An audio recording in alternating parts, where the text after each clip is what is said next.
जय हिंद साथियों। Railway group D new exam 2026 के लिए पहला प्रश्न है आप सभी के सामने।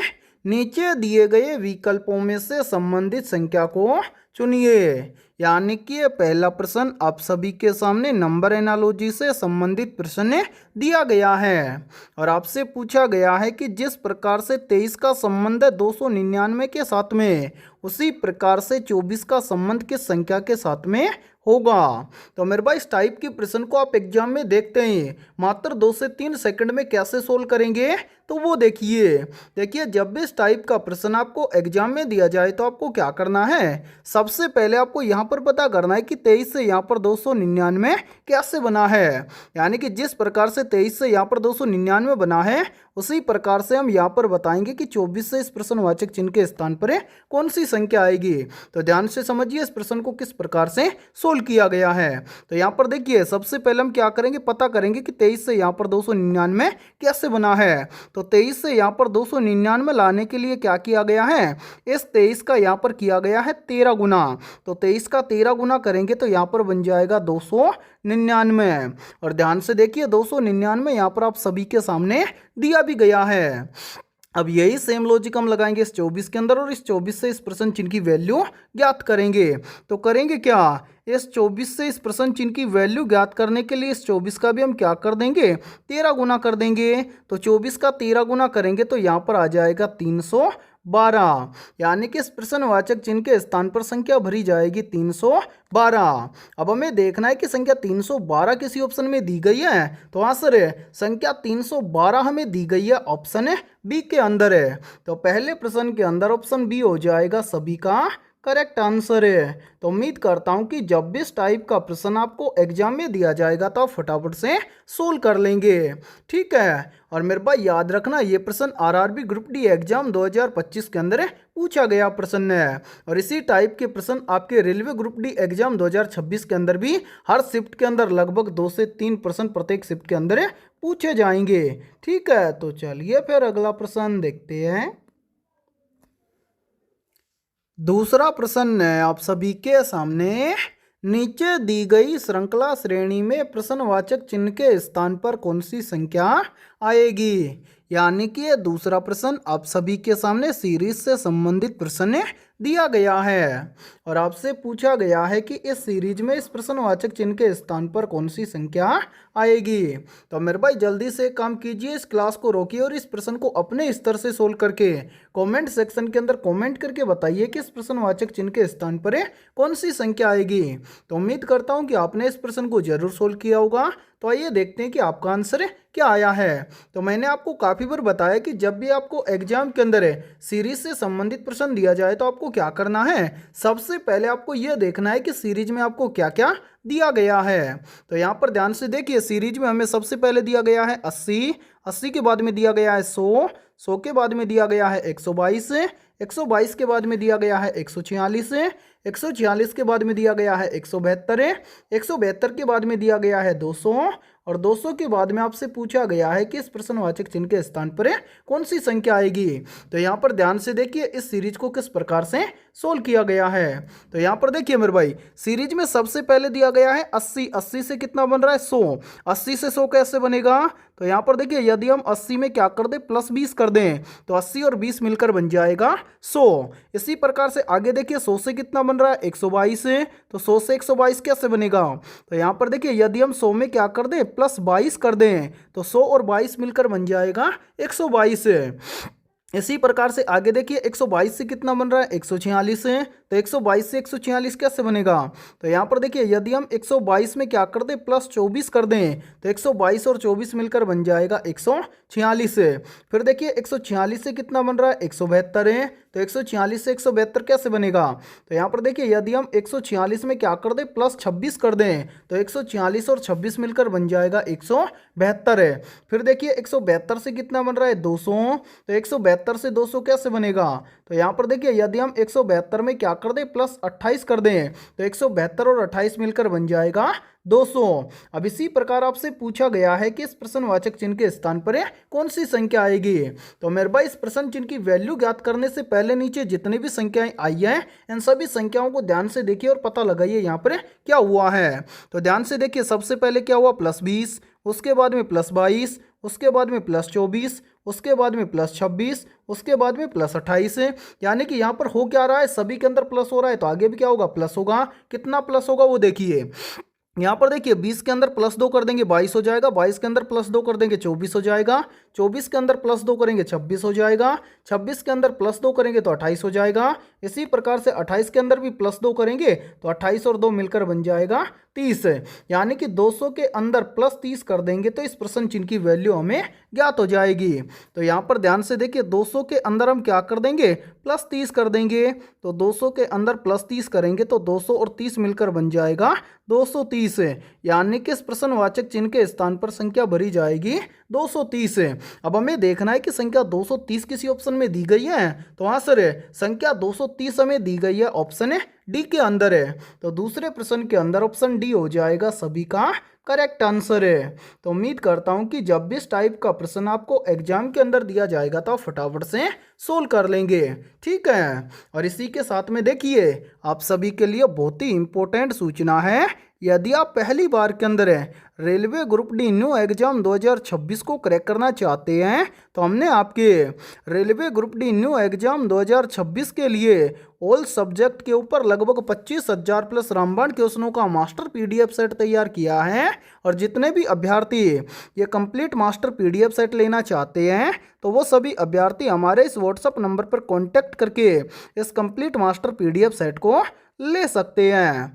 व्हाट्सएप नंबर है 7374826893। ये हमारा व्हाट्सएप नंबर है। इस व्हाट्सएप नंबर पर आप कॉन्टैक्ट करके इस कंप्लीट मास्टर पीडीएफ सेट को ले सकते हैं। और मेरे भाई इस कंप्लीट मास्टर पीडीएफ सेट की प्राइस हमने रखी है मात्र और मात्र 99 रुपये।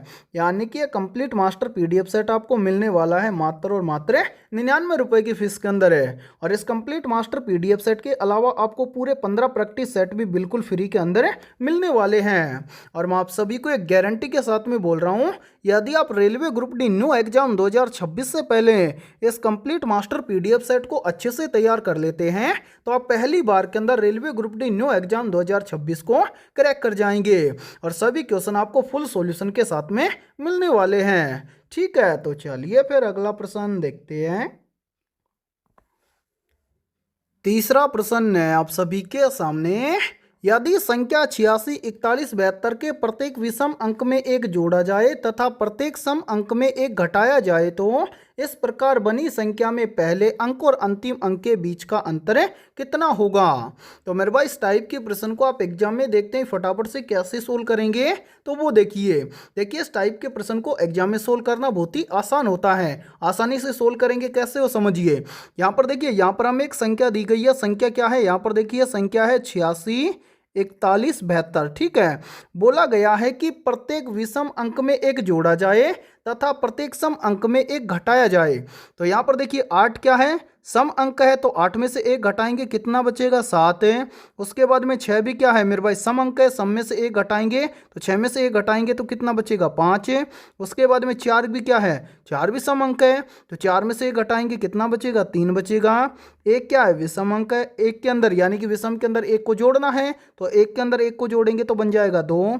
फिर क्या है 7, 7 भी क्या है विषम है तो यहाँ पर देखिए 7 में एक जोड़ेंगे तो बन जाएगा 8 है। उसके बाद में 2 क्या है ये मेरे भाई सम अंक है, सम में एक घटाएंगे तो 2 में से एक घटाएंगे तो यहाँ पर बच जाएगा 1। ठीक है, यानी कि ये क्या हो गई नई संख्या हो गई। ठीक है, बोला गया है कि इस प्रकार बनी संख्या में पहले अंक और अंतिम अंक के बीच का अंतर कितना होगा। तो यहाँ पर देखिए नई संख्या में पहला अंक है 7 और अंतिम अंक है 1 तो दोनों का अंतर यानी कि 7 में से 1 को घटा देंगे तो यहाँ पर पहली यानी कि इस प्रकार बनी संख्या के पहले अंक और अंतिम अंक के बीच का अंतर हमें ज्ञात हो जाएगा।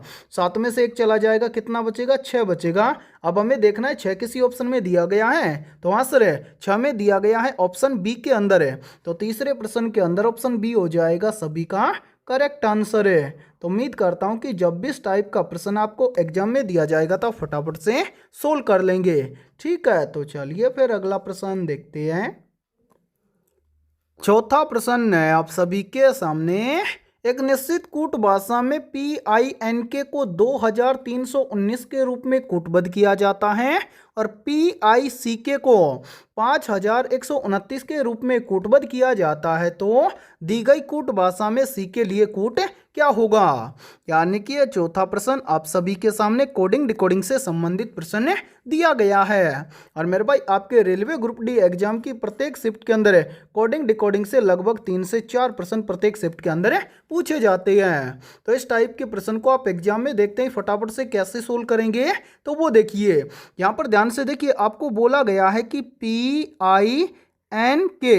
PINK इसको क्या लिखा गया है, तो इसको लिखा गया है 2319। ठीक है, इसके बाद में नीचे बोला गया है कि PICK इसको क्या लिखा गया है, तो मेरे भाई PICK को लिखा गया है 5129। ठीक है, और आपसे पूछा गया है कि सी के लिए कूट क्या होगा, तो कैसे ज्ञात करेंगे, तो वो देखिए यहाँ पर। देखिए यहाँ पर एक शब्द आपको यहाँ पर दिया गया है और एक शब्द आपको यहाँ पर दिया गया है, तो दोनों शब्दों के अंदर हमें क्या करना है, कॉमन लेटर देखना है। तो यहाँ पर देखिए सबसे पहले यहाँ पर इस पहले शब्द के अंदर P दिया गया है तो नीचे भी P दिया गया है।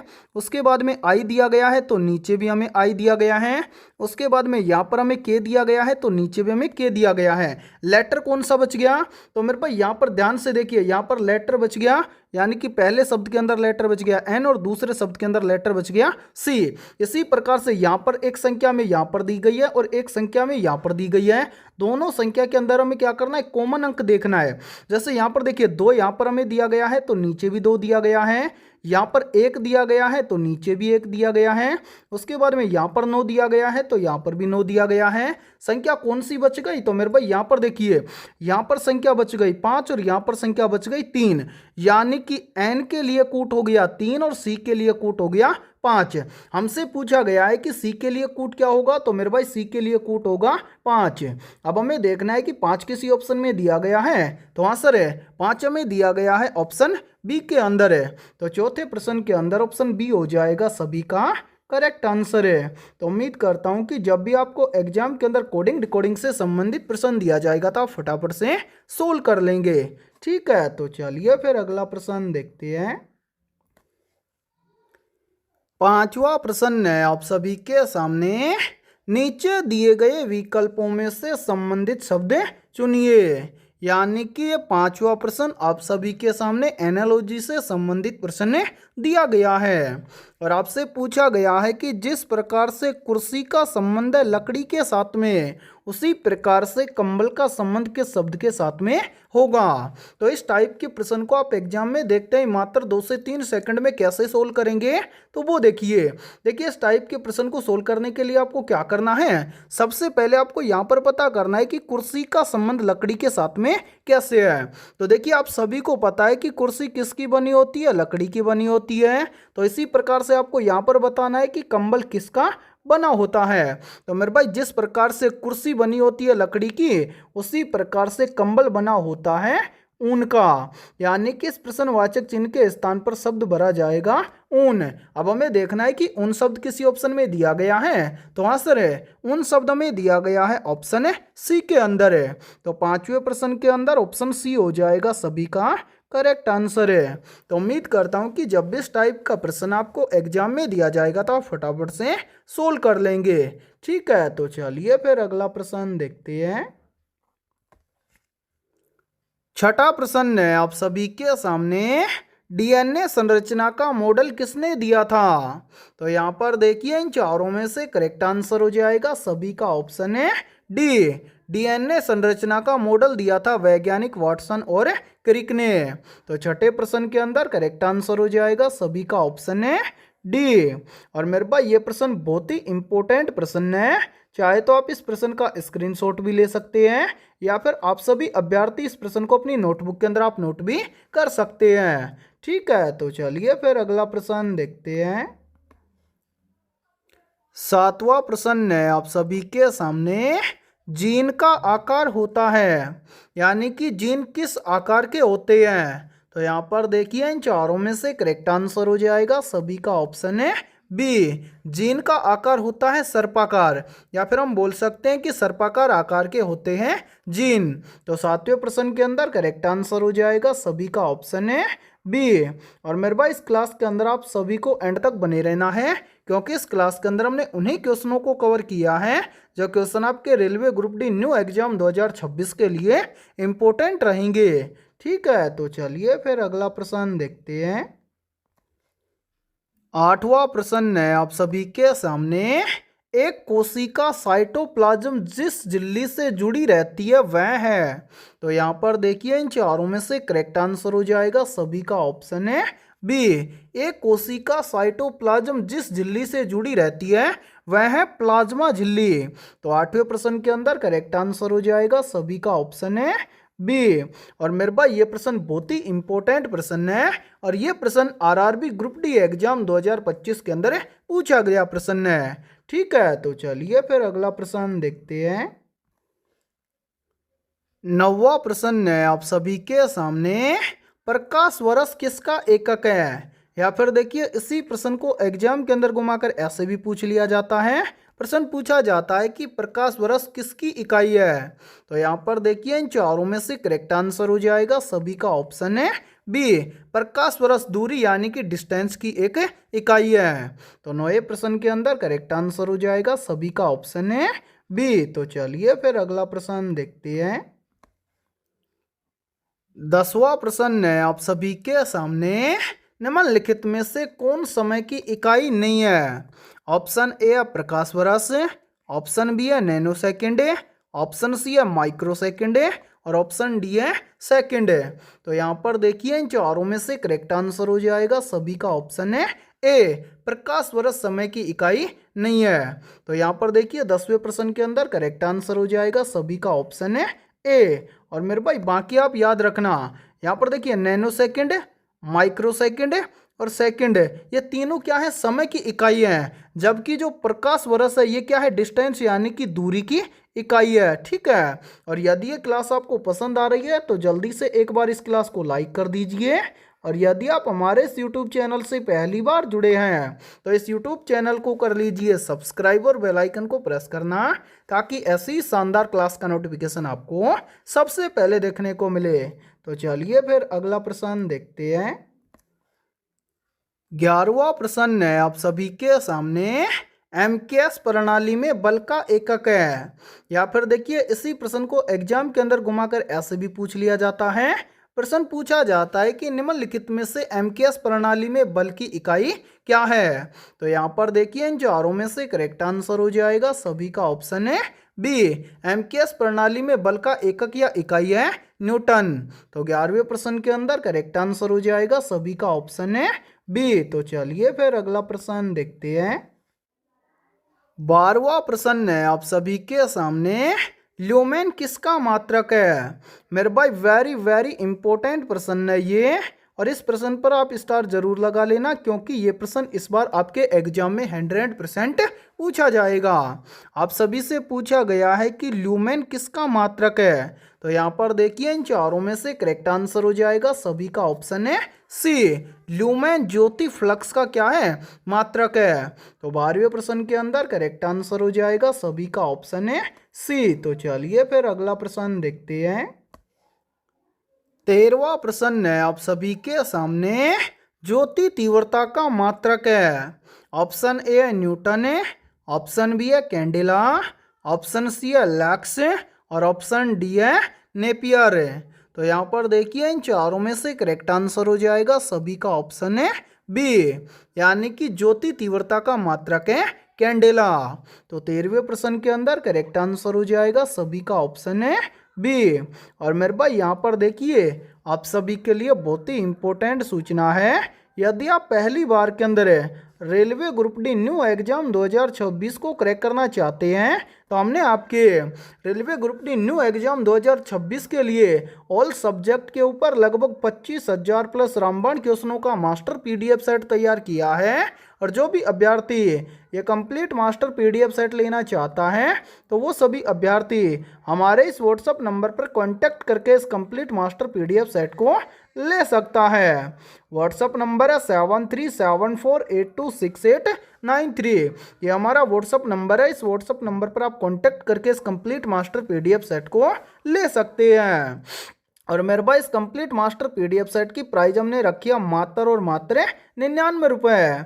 यानी कि कंप्लीट मास्टर पीडीएफ सेट आपको मिलने वाला है मात्र और मात्र 99 रुपये की फीस के अंदर है। और इस कंप्लीट मास्टर पीडीएफ सेट के अलावा आपको पूरे 15 प्रैक्टिस सेट बिल्कुल फ्री के अंदर मिलने वाले हैं। और मैं आप सभी को एक गारंटी के साथ में बोल रहा हूँ, यदि आप रेलवे एग्जाम 2026 से पहले इस कंप्लीट मास्टर पीडीएफ सेट को अच्छे से तैयार कर लेते हैं तो आप पहली बार के अंदर railway group D new exam 2026 को क्रैक कर जाएंगे। ठीक है, तो चलिए फिर अगला प्रश्न देखते हैं। 14वां प्रश्न है आप सभी के सामने, प्लांक नियतांक h की विमा समान है। या फिर देखिए इसी प्रश्न को एग्जाम के अंदर ऐसे भी पूछ लिया जाता है। प्रश्न पूछा जाता है कि निम्नलिखित में से प्लांक नियतांक h की विमा किसके समान है। ऑप्शन ए कोणीय संवेग के समान है, ऑप्शन बी है ऊर्जा के समान है, ऑप्शन सी है संवेग के समान है और ऑप्शन डी है आवर्ती के समान है। तो यहाँ पर देखिए इन चारों में से करेक्ट आंसर हो जाएगा सभी का ऑप्शन है ए, प्लांक नियतांक h की विमा कोणीय संवेग के समान है। तो 14वें प्रश्न के अंदर करेक्ट आंसर हो जाएगा सभी का ऑप्शन है ए। तो चलिए फिर अगला प्रश्न देखते हैं। 15वां प्रश्न है आप सभी के सामने, किलोवाट घंटा किसकी इकाई है। ऑप्शन ए है शक्ति की, ऑप्शन बी है ऊर्जा की, ऑप्शन सी है आवेग की और ऑप्शन डी है बल की। तो यहाँ पर देखिए इन चारों में से करेक्ट आंसर हो जाएगा सभी का ऑप्शन है बी, किलोवाट घंटा ऊर्जा की एक इकाई है। तो 14वें प्रश्न के अंदर करेक्ट आंसर हो जाएगा सभी का ऑप्शन है बी। तो मेरे भाई आज की इस क्लास के अंदर इतना ही। फिर मिलते हैं ऐसे ही बेहतरीन और शानदार क्वेश्चनों के साथ शाम को 8:30 बजे। ठीक है, तब तक के लिए जय हिंद जय भारत।